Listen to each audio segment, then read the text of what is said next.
South Israel के hospital पर Iran का मिसाइल अटैक, जान बचाकर भागे डॉक्टर और मरीज, हमले में एक शख्स की मौत।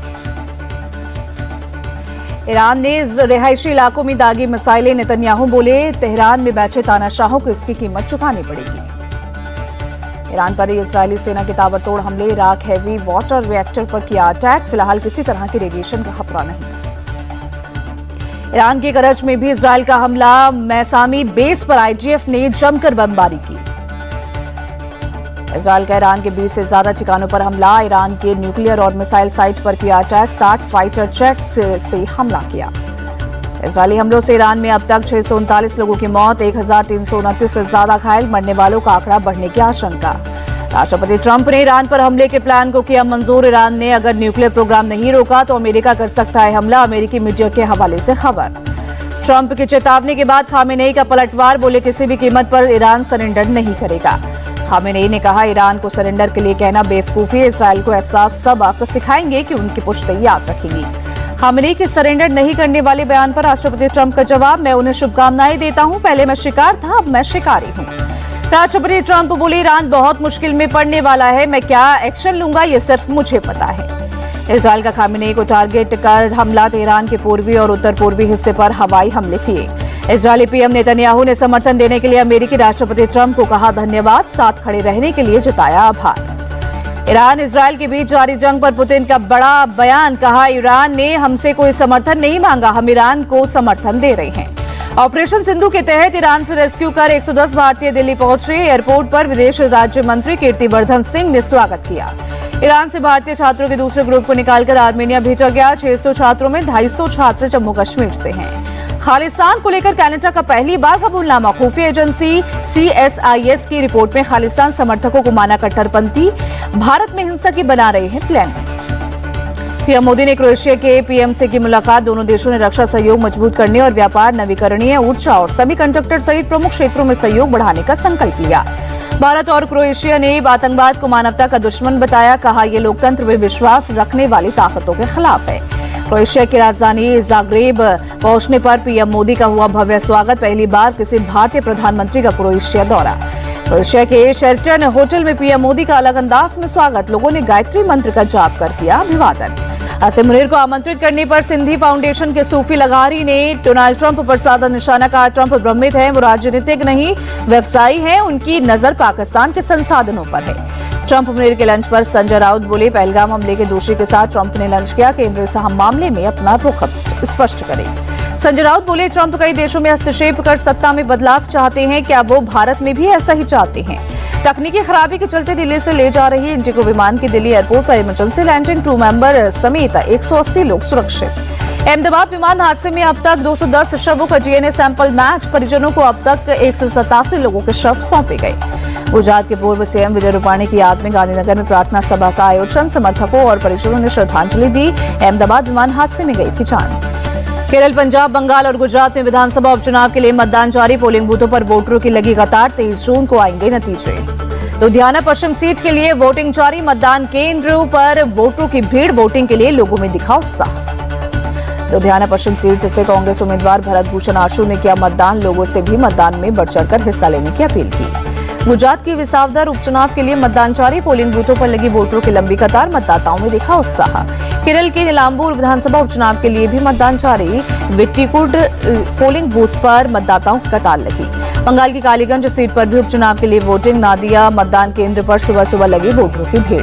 कालीगंज उपचुनाव के लिए बीजेपी प्रत्याशी आशीष घोष ने किया मतदान, नादिया पोलिंग बूथ पर डाला वोट, लोगों से भी मतदान करने की अपील की। तेजस्वी यादव ने एनडीए पर साधा निशाना, बोले एनडीए यानी नेशनल दामाद आयोग जनता से किया वादा, एनडीए ने पूरा नहीं किया। पीएम ने कहा था बिहार को नंबर 1 राज्य बनाएंगे, क्या हुआ। लोकसभा में नेता प्रतिपक्ष और कांग्रेस नेता राहुल गांधी का आज जन्मदिन, प्रधानमंत्री मोदी ने ट्वीट कर शुभकामनाएं दी, लंबी उम्र और स्वस्थ जीवन की कामना की। राजस्थान के गृह राज्य मंत्री जवाहर बेगम का बयान, कांवड़ यात्रियों को मिलेगी पूरी सुरक्षा, अशांति फैलाने की कोशिश करने वालों को चिन्हित किया जा रहा है। पटना में तेजस्वी यादव और मंत्री अशोक चौधरी के आवास के पास फायरिंग, मौके पर पहुंचा पुलिस प्रशासन। बाइक सवार 2 बदमाशों ने लूटपाट के इरादे से पैदल जा रहे शख्स पर फायरिंग की, फिलहाल दोनों आरोपी फरार, मौके से पुलिस ने एक खोखा बरामद किया। राजा रघुवंशी मर्डर केस में मेघालय पुलिस की जांच तेज। इंदौर स्थित सोनम के घर की करीब 2.5 घंटे तक तलाशी ली। सोनम के सूटकेस से कई दस्तावेज भी बरामद किए। मेघालय पुलिस को काले बैग की भी तलाश। हत्या के बाद एक काला बैग लेकर भागी थी सोनम। उसी बैग में थे 3 मोबाइल। गाजीपुर में पकड़े जाने के वक्त सोनम के पास से नहीं मिला था बैग। दिल्ली पुलिस की घुसपैठियों पर बड़ी कार्रवाई। फिर पकड़े गए 17 बांग्लादेशी नागरिक। वापस भेजने की प्रक्रिया शुरू।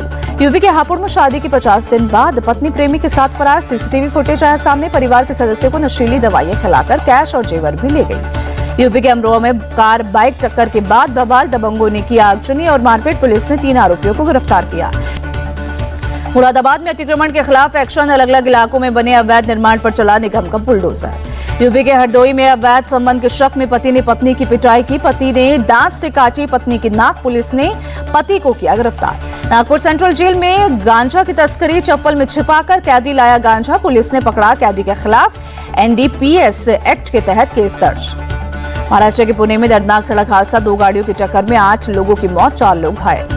मुंबई से सटे पनवेल में पुलिस की गाड़ियां आपस में टकराई। हादसे में 19 पुलिस के जवान घायल।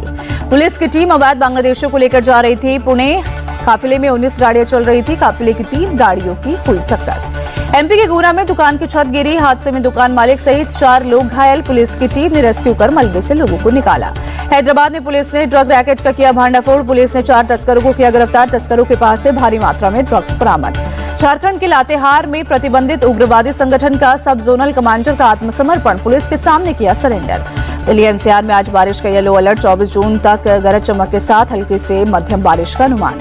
महाराष्ट्र के रायगढ़ में मूसलाधार बारिश। भारी बारिश के चलते जिला कलेक्टर ने सभी स्कूलों में छुट्टी घोषित की। महाराष्ट्र के कई जिलों में भारी बारिश का अलर्ट। मुंबई, ठाणे और पालघर के लिए मौसम विभाग ने येलो अलर्ट जारी किया। रायगढ़ और रत्नागिरी के लिए ऑरेंज अलर्ट। पुणे में कई जगहों पर तेज बारिश। भारी बारिश के चलते जलभराव की स्थिति। यातायात हुआ प्रभावित। गुजरात के वलसाड़ में मूसलाधार बारिश। कई इलाकों और दुकानों में बारिश का पानी घुसा। पानी भरने से अंडरपास बंद किया गया। गुजरात के बोटाद में भारी बारिश। पानी के तेज बहाव में बह गई कार। 2 दिन पहले का बताया जा रहा है वीडियो। गांधीनगर में भारी बारिश के बाद जगह जगह जलभराव। महात्मा गांधी अंडरपास पर भरा पानी। लोगों की परेशानी बढ़ी। ट्रैफिक हुआ बाधित। अहमदाबाद में भारी बारिश के बाद कई जगहों पर जल जमाव। राहगीरों की परेशानी बढ़ी। यातायात हुआ बुरी तरह से प्रभावित। गुजरात के नवसारी में तेज बारिश। यातायात पर पड़ा असर। तापमान में दर्ज की गई गिरावट। पंजाब के लुधियाना में सीएम दी योगशाला कार्यक्रम। बड़ी संख्या में लोग शामिल हुए। आगामी अंतर्राष्ट्रीय योग दिवस की भी तैयारी। अंतर्राष्ट्रीय योग दिवस से पहले श्रीनगर में छात्रों ने योग अभ्यास किया। 21 जून को दुनिया भर में मनाया जाएगा योग दिवस। अंतर्राष्ट्रीय योग दिवस से पहले अखनूर में भारतीय सेना का योग सत्र आयोजन में बड़ी संख्या में जवान शामिल हुए। अब भारत में बनेंगे falcon 2000 business jet. Anil Ambani की फ्रेंच कंपनी ने डसॉल्ट एविएशन के साथ की पार्टनरशिप। पहली बार फ्रांस के बाहर बनाया जाएगा फाल्कन 2000 बिजनेस जेट। साल 2028 के अंत में पहला विमान बनकर तैयार होगा। Market expert Sanjiv Hasan share बाजार से बैन। टीवी पर सलाह देने से पहले खुद स्टॉक खरीद लेते थे। 11 करोड़ 37 लाख की गैरकानूनी कमाई जब्त करने का ऑर्डर। सेबी बोर्ड मीटिंग में स्टार्टअप्स और एफपीआई के लिए बड़े ऐलान। पीएसयू डिलिस्टिंग के नियमों में दी गई ढील। आईपीओ और क्यूआईपी के नियमों में भी बदलाव। अमेरिकी फेड ने एक बार फिर ब्याज दरों में नहीं किया बदलाव। 4.25 से 4.50% पर रखा स्थिर। राष्ट्रपति ट्रंप ने कटौती का किया था आग्रह। भारत और इंग्लैंड के बीच टेस्ट मैच के लिए पिच तैयार। क्यूरेटर ने कहा तेज गेंदबाजों को मिलेगी मदद। सपाट पिच पर सही लाइन और लेंथ का मिलेगा फायदा। भारतीय बल्लेबाज तिलक वर्मा 4 काउंटी मैच के लिए हैम्पशायर से जुड़े 22 जून से 1 अगस्त के बीच खेले जाएंगे मैच। आईसीसी ने महिला T20 वर्ल्ड कप 2026 का शेड्यूल जारी किया। 12 जून से टूर्नामेंट का होगा आगाज। कुल 12 टीम हिस्सा लेंगी। 6 टीमों के 2 ग्रुप होंगे। अगले साल 14 जून से अपने वर्ल्ड कप का आगाज करेगी भारतीय महिला टीम। पाकिस्तान के खिलाफ मुकाबला 28 जून को ऑस्ट्रेलिया के खिलाफ आगरे लीग स्टेज मैच खेलेगी टीम इंडिया। कपिल देव ने पटौदी ट्रॉफी का नाम बदलकर एंडरसन तेंदुलकर ट्रॉफी रखने पर जताई हैरानी। कहा थोड़ा अजीब लगता है लेकिन ये ठीक है। क्रिकेट में सब कुछ चलता है।